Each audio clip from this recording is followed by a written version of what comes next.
It's September of 1830, and so people have gotten a little confuzzled, which, I mean, it makes sense. You can't judge them. But God gives some direction about what to do. We're going to be in section 28. Let me read the heading to give you some context. Revelation given through Joseph Smith the prophet to Oliver Cowdery at Fayette, New York, September 1830. Hiram Page, a member of the church, had a certain stone and professed to be receiving revelations by its aid concerning the upbuilding of Zion and the order of the church. Several members had been deceived by these claims, and even Oliver Cowdery was wrongly influenced thereby.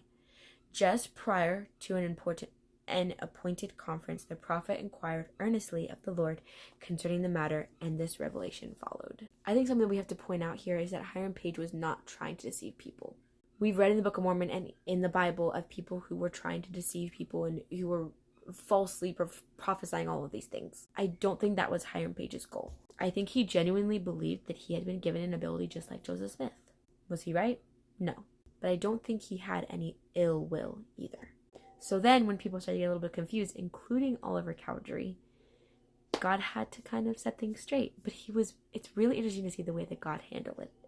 Verse 1 reads, Behold, I say unto thee, Oliver, that it shall be given unto thee that thou shalt be heard by the church in all things, whatsoever thou shalt teach them by the Comforter, concerning the revelations and commandments which I have given. Okay, so first he teaches that whatever Oliver teaches the church is going to be important, which means he has to be careful what he teaches. But still, God at this point has not reprimanded him or anything like that. Now verse 2 says, But behold, verily, verily, I say unto thee, no one shall be appointed to receive commandments and revelations to this church, excepting my servant Joseph Smith Jr., for he receiveth them even as Moses. Okay, so God sets them straight here, but he also doesn't say anything mean or, condemn them or have any, reprimand. He's not scolding them in any way.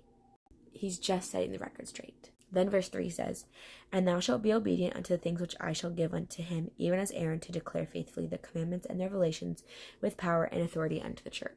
There's a lot more in this chapter that I love. But the part I want to focus on in these verses is that God never really reprimanded or scolded Oliver Cowdery. God understands us, and he knew that it was an honest mistake. And I love that in verse 3, he says, Okay, I've told you that only Joseph Smith can receive revelation.